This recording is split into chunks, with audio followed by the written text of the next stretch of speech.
직원 또는 인력 기준에 대해서 살펴보도록 하겠습니다. 직원의 자격 기준은 시설장, 요양보호사, 작업치료사 등을 두어야 됩니다. 자격 기준은 시설장은 사회복지사업법에 따른 사회복지사 자격증을 소지한 자이어야 되고요. 의료법 제2조에 따른 의료인의 자격을 취득한 자도 가능합니다. 또는 요양보호사로서 실무 경력이 5년 이상이면 가능합니다. 그래서 5년 이상이라 하더라도 보건복지부 장관이 정하여 어떤 고시하는 일정 정도의 교육을 이수하면은 요양보호사라 하더라도 시설장을 할 수가 있습니다. 요양보호사는 법에 따른 요양보호사 자격증의 소지자를 일컫습니다. 요양보호사 교육원법이 더 강화돼서 지금까지는 그냥 조금 그래도 탄력성을 발휘했는데, 내년부터는 매번 QR을 찍어야 되고 100%다 교육 참석을 해야지만이 된다로 좀 더 엄격하게 적용된다는 소식들이 있습니다. 또 이제 물리치료사나 작업치료사를 또 배치해야 합니다. 그래서 의료기사 등에 관한 법률에 따른 물리치료사나 작업치료사 면허 소지자가 있어야 됩니다. 또 역시 아까 기준이 시설 배치 기준하고 이제 인력 배치 기준은 비슷한데요. 이용자가 10명 이상이냐 10명 미만이냐로 이렇게 나누어집니다. 시설장은 10명 이상이든 미만이든 시설장은 있어야 되는 거고, 사회복지사는 10명 이상인 경우에는 별도로 있어야 됩니다. 10명 미만일 때는 사회복지사 겸하면서 할 수 있고요. 간호사나 간호조무사 또는 물리치료사나 작업치료사 중에 하나를 두어야 됩니다. 물론 대개 간호조무사를 쓸 가능성이 높습니다. 간호조무사보다 간호사가 훨씬 급여가 높고, 또 이 사람들보다 물리치료사나 작업치료사가 훨씬 또 급여가 높기 때문에 대개는 간호조무사를 인력 배치하곤 합니다. 요양보호사는 어르신 7명당 1명씩 배정을 해야 되고, 치매전담실은 어르신 4명당 1명 이상씩을 배치하여야 합니다. 이 인원이 충족되지 않을 때는 운영을 할 수 없게끔 되어 있습니다. 그 외에 이제 10명 이상의 시설에서는 사무원을 두어야 됩니다. 25인 이상인 경우. 그리고 조리원도 꼭 두어야 되고, 운전해주는 분도 꼭 두어야 됩니다. 그런데 이제 10명 미만일 경우에는 또 운전사를 별도로 둘 수 있는 형편이 아니기 때문에 예외 규정을 둡니다. 자, 요양보호사는 수급자 1명당 1명 이상을 배치해야 되고, 치매전담실의 경우는 4명당 1명 이상을 배치해야 됩니다. 시설장은 사회복지사, 의료인 또는 요양보호사 중 아까 말씀드린 실무 경력 5년 이상인 자, 다만 복지부 장관이 고시하는 교육을 이수한 사람으로서 상근이 필수입니다. 시설장 상근 하루 8시간 월 22달 근무하는 자로 두어야 한다라고 되어 있습니다. 취약한 보호 제공시설 내 치매 전담 시설의 경우에는 시설장, 요양보호사 및 프로그램 관리자는 보건복지부 장관이 정하여 고시하는 치매 전문 교육을 이수하여야만 합니다. 저희 시설에서도 요거를 이제 자격을 갖추고 있습니다. 취약한 보호 서비스를 제공하는 시설의 사회복지사, 간호사, 간호조무사, 물리치료사, 작업치료사 또는 요양보호사와 각각 겸직할 수 있고, 이 경우 상시적으로 근무하는 종사자는 시설장을 포함하여 2명 이상이어야 됩니다. 모든 종사자는 시설장과 근로계약이 체결을 하여야 됩니다. 취약한 보호 서비스를 제공하는 시설의 장이 하나 이상의 재가노인 복지시설을 함께 제공하는 경우 사업에 지장이 없는 범위 내에서 그 사업의 시설의 장을 겸직하여 운영할 수 있습니다. 취약한 보호 서비스를 제공하는 시설을 사회복지시설에 병설하여 운영하는 경우 사회복지시설의 장을 사업에 지장이 없는 범위 내에서 취약한 보호 서비스 제공 시설의 장을 겸직하여 운영할 수도 있습니다. 그러니까 그 노치원에 대해서는 시설장을 겸직할 수 있게끔 되어 있다는 내용이 골자입니다. 취약한 보호 서비스와 단기 보호 서비스를 함께 제공하는 경우에는 사회복지사, 간호사, 간호조무사, 물리치료사, 작업치료사는 상호 겸직하여 운영할 수 있습니다.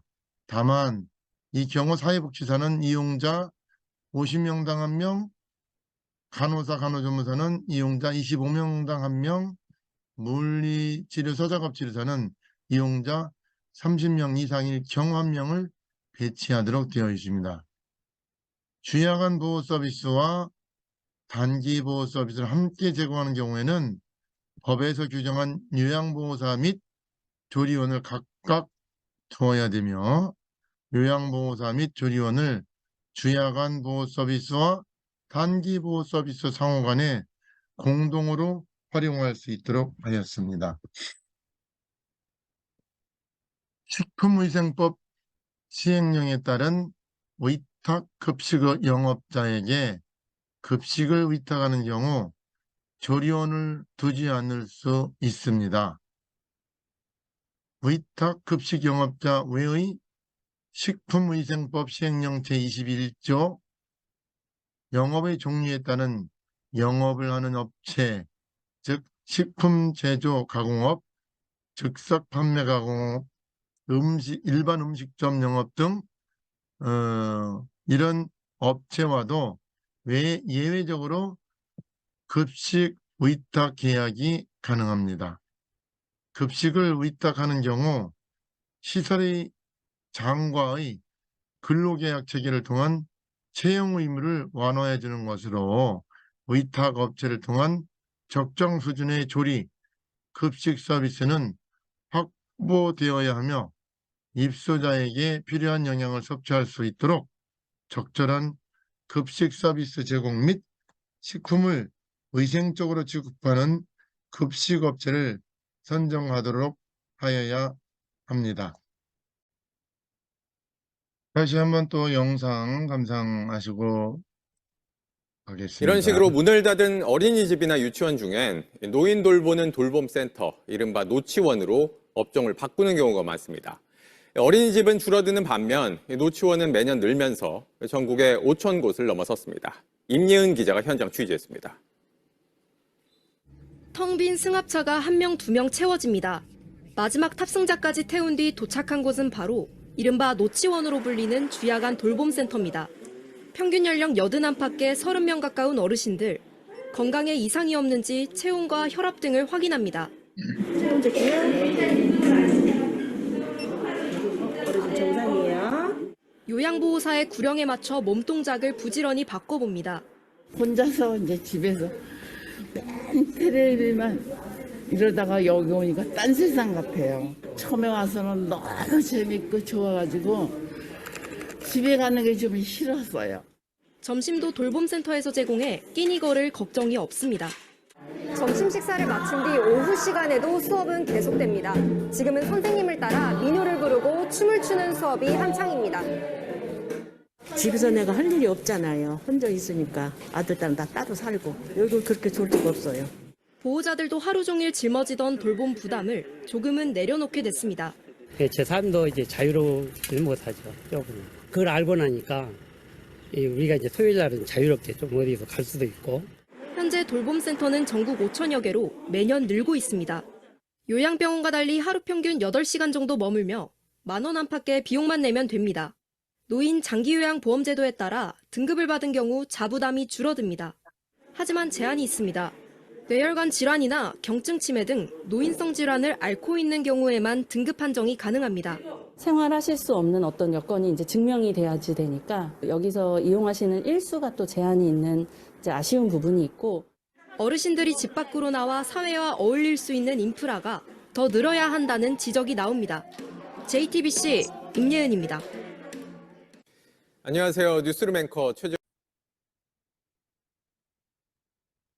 자, 위탁을 내서 하는 경우에는 기관에서는 위탁 관련 서류 일체를 해당 행정기관 시군구에 제출을 하여야 합니다. 그러면 담당 공무원은 계약업체나 계약 금액, 종사자 배치 여부 등의 어떤 적절한지 여부를 검토 조치해 줍니다. 주야간 보호 서비스 또는 단기 보호 서비스를 제공하는 시설을 병설하여 운영하는 사회복지시설에 급식을 위탁하는 경우 조리원을 두지 않아도 됩니다. 사회복지시설에 병설되었거나 주야간 보호 서비스와 단기 보호 서비스를 함께 제공하는 경우 주야간 보호, 단기 보호 기관은 조리원을 각각 2대, 해당 조리원과 사회복지시설의 조리원을 공동으로 활용할 수 있으며 각 시설 이용자 수의 합이 25명 미만인 경우에는 조리원을 공동으로 1명만 배치하고 겸직할 수 있도록 되어 있습니다. 이용자 50명 이상의 시설은 식품위생법에 따라 집단 급식소로 운영하며 영양사를 배치하여야 합니다. 그래서 우리 공주휴센터, 이인면 달산리에 있는 공주휴센터에 병설로 되어 있는 노치원의 어르신 현황을 설명드리겠습니다. 저희는 총 정원이 29명 시설입니다. 그래서 남자가 3분, 여자가 26분. 등급별로는 3등급, 4등급, 5등급이 오시는데 3등급이 7분, 4등급이 17분, 5등급이 5분 계십니다. 그래서 등급이 숫자가 낮을수록 건강 상태나 이런 게 안 좋아서 더 도움이 더 필요한 거고요. 숫자가 높을수록 건강 상태가 양호해서 도움이 조금씩 줄어드는 그런 상태입니다. 연령별로 볼 때는 50대, 60대, 70대, 80대, 90대가 있는데 50대가 있다. 예. 기억하시는 분 계시겠지만 50대라 하더라도 노인성 질환으로 앓고 있다라고 판정될 경우 건강보험관리공단에 심사 청구를 해서 심사 판정을 받으면 이런 시설을 이용할 수가 있습니다. 그래서 저희 시설에는 80대가 주류를 이루고 있습니다. 연령으로 볼 때는. 거주 지역으로는 우리 지역이 이인면, 탄천면 사이에 있거든요. 그래서 이인면, 탄천면에서 각각 11명, 13명 주류를 이루시고 또 부여 공주의 중간에 있어서 부여 읍내에서 또 공주 읍내에서 시내에서 이렇게들 사용들 하고 계십니다. 주거안보 시설 우리 공주센터의 경우 노치원의 인력 차량 현황입니다. 시설장은 요양원하고 겸직을 하고 있고요. 그 다음에 나머지는 사회복지사, 간호조무사, 요양보호사, 사무원, 조리원, 보조원들이 각각 배치되어 있어서 총 12명이 근무하고 있습니다. 요양보호사는 앞선 설명에서 7분당 1명씩 배치를 한다고 했다면 저희가 29명의 경우 47에 28, 대략 4명 내지 5명이 필요 숫자인데 1명 또는 1.5명을 더 쓰는 거는 그만큼 우리 직원들의 피로도를 낮춰주고 그 고품질의 좀 서비스를 어르신들한테 제공하기 위해서 하는 제도를 가산금 제도라 하는데, 물론 필요 숫자보다 추가 인력을 배치할 경우 100% 인건비는 아니지만 약 한 75% 정도 지원을 해 주거든요. 그래서 시설 입장에서는 25% 또는 30%의 추가 비용을 지출하더라도 직원들의 피로도를 좀 낮춰주고 어르신들한테 조금 더 양질의 서비스를 제공하기 위해서 이 가산금 제도를 활용을 하고 있는 겁니다. 노치원 들어보셨습니까? 노인 유치원이란 뜻인데요. 몸이 다소 불편한 어르신들이 마치 유치원 다니듯 낮 시간에 함께 모여서 어울리고 놀고 또 식사할 수 있는 시설인 노인 데이케어 센터를 쉽게 부르는 말입니다. 어르신들에게도 또 보호자들에게도 이 데이케어 센터는 인기가 무척 높지만 이거 하나 생기는 게 그렇게 어렵다고 합니다. 왜일까요? 뉴스 따라잡기에서 알아봤습니다.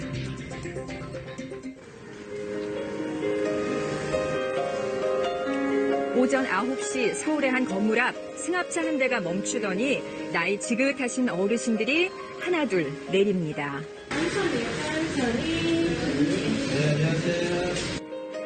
이곳은 일명 노치원이라고 불리는 데이케어 센터.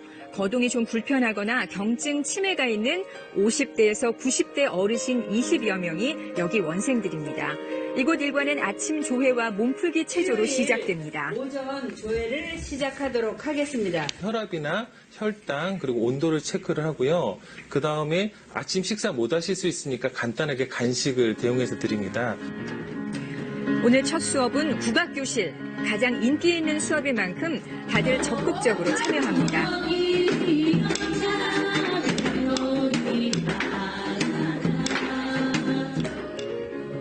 서로 용기를 주면서 돌아가며 한 곡조씩 부르다 보면 시간 가는 줄 모른다고 표정 보시면 합니다. 아시죠? 예, 얼굴이 표정이 너무 즐거워하셔요. 가사를 외워야 된다든지 해야 되니까 치매 예방이 좋고, 그리고 우리 또 동작을 하면서 이렇게 하니까 육체적인 활력소가 될 것 같습니다. 치매 초기 진단을 받은 60대 이분은 특히 미술 수업을 가장 좋아합니다. 손재주가 녹슬지 않았다는 걸 새삼 느끼게 해주는 시간이라서입니다. 활동을 많이 해가지고 옛날 것들 자꾸 되새겨줘. 그림 그리는 거 그런 것도 좋고, 하루 종일 내가 하는 것도 없이 무력하게 TV만 보다 지내다 이렇게 오니까 재밌어. 점심을 먹고 나선 개인 맞춤 운동과 물리치료 등 신체 활동에 들어갑니다. 또 치매 예방을 위한 학습 프로그램도 빼놓을 수 없습니다.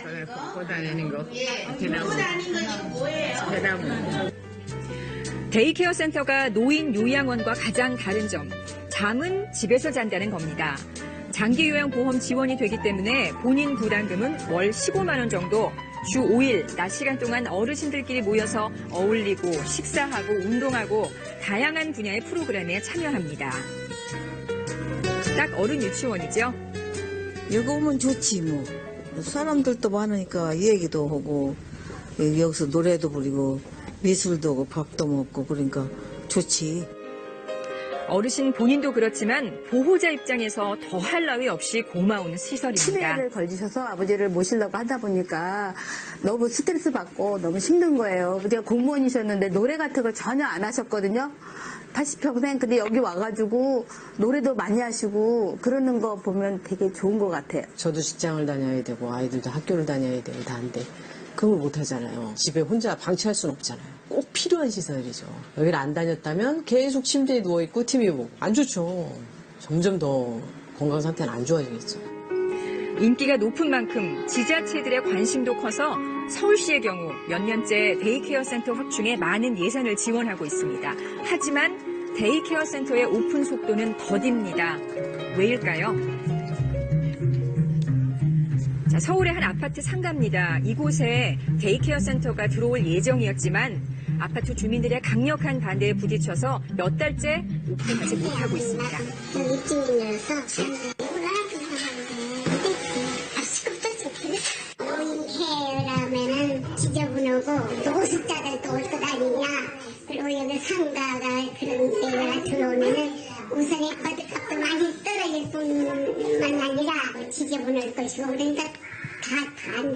거예요. 그렇게 들었어요. 주민들 사이에 센터 설립을 반대하는 서명 운동까지 벌어졌습니다. 이제 오셔가지고 그 사인 받으러 오셨었어요. 그래서 반대하는 거를 이제 구청에 올리시는 거 이제 사인 받. 내부 시설까지 다 마련해 두고도 주민들 반대에 결국 철수한 곳까지 있습니다.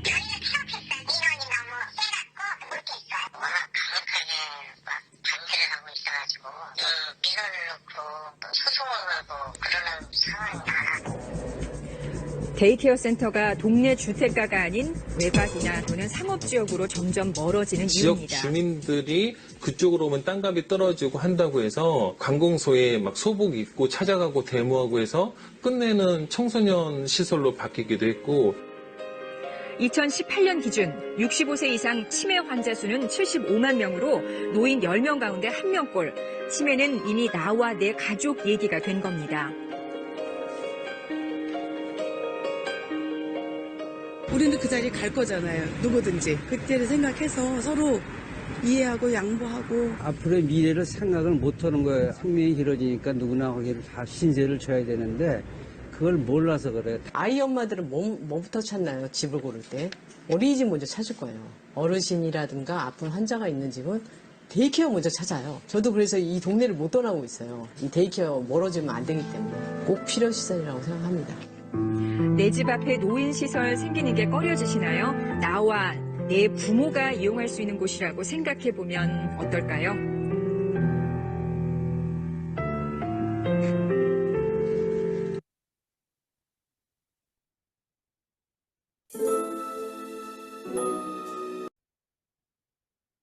예, 공주센터는 이렇게 인력과 차량이 배치되어 있고요.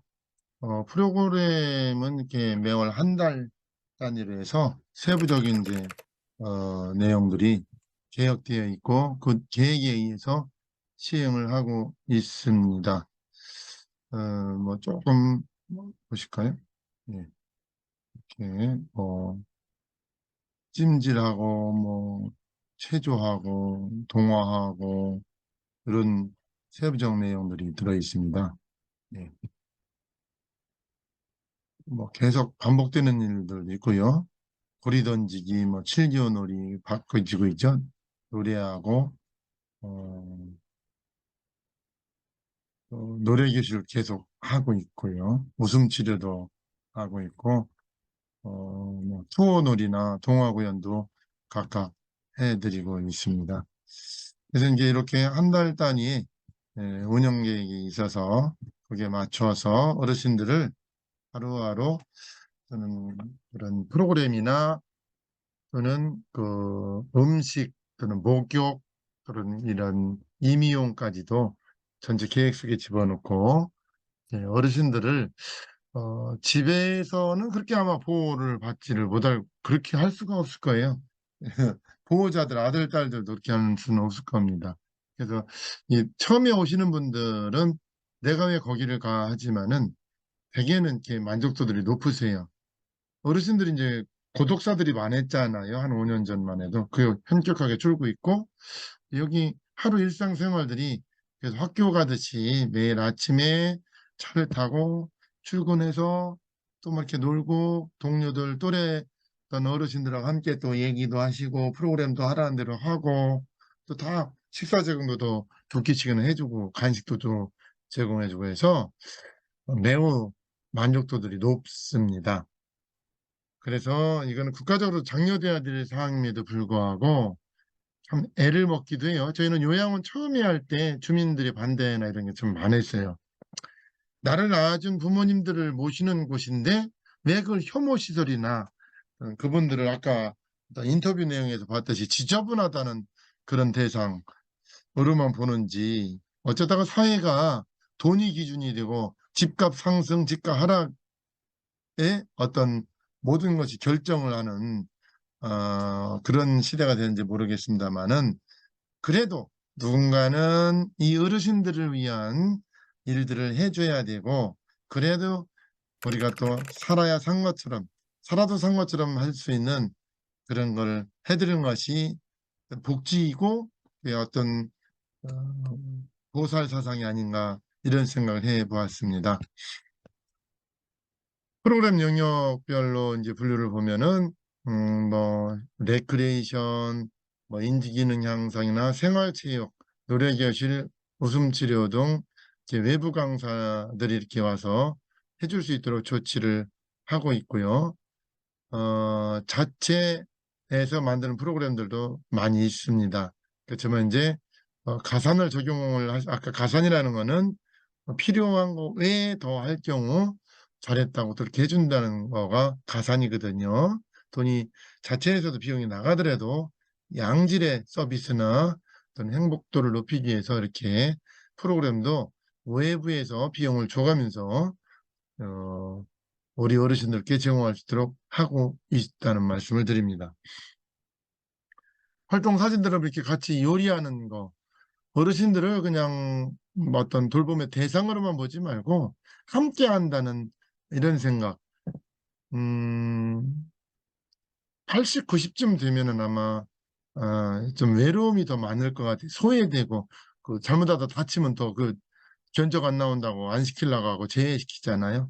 근데 저렇게 함께 하셨을 때 더욱더 즐거운 거, 주도했을 때 더욱더 행복감을 느끼지 않습니까? 그래서 그런 프로그램들을 많이 만들고 노래교실 프로그램 늘상 이렇게 있는 프로그램이기도 합니다. 반기별로 진행 사업은 뭐 이렇게 급여 제공 지침 교육이랄지 노인 인권 교육, 소방 교육, 응급 상황 대응 훈련이나 사례 회의, 감염 관리 활동 등을 월 1회 또 분기별 이렇게 반기별 진행을 하고 있습니다. 그래서 어르신이나 보호자들 모두 다 만족도가 높으세요. 가정에서 하는 것보다 아마 그 어떤 균형 있는 영양 공급도 할 수 있고 심리 케어, 심리적인 어떤 안정도 훨씬 좋아지고 있고요. 여러 또 육체적 건강은 당연히 좋아질 수밖에 없는 거고, 그래서 만족도도 매우 양측이 다 높은 곳이 바로 노치원입니다. 그렇지만 이제 직원들의 어떤 손이 많이 갑니다. 낙상 사고 위험도 있고요. 또 여러 가지 이제 차량 지원 등이 많기 때문에 업무가 조금 힘든 그런 게 좀 있습니다. 아무래도 이제 어르신 아장아장 걸으셔야 되고 차 탈 때도 보조를 해줘야 되고 손이 많이 가거든요. 그렇지만 우리가 이런 영역조차도 좀 당연히 해야 된다라는 사고방식을 가지고 살아도 산 것처럼 도와드리는 하나의 어떤 수행으로서 접근하는 자세가 필요하다고 생각합니다. 앞으로 국가적으로 또 대사회적으로 또 종단적으로 노치원에 대한 어찌 보면 지금 우리 신도님들이 노치원 다 대상들이잖아요. 절 자체가 다 노치원을 한다면은 훨씬 더 포교에도 도움되고 사회적인 어떤 기여도도 할 수 있는 것 같아서 저 개인적으로 많은 절들에서 관심을 가지고 이 노치원을 운영하시기를 바라는 마음입니다. 지금까지 들어주셔서 대단히 감사합니다. 행복하십시오.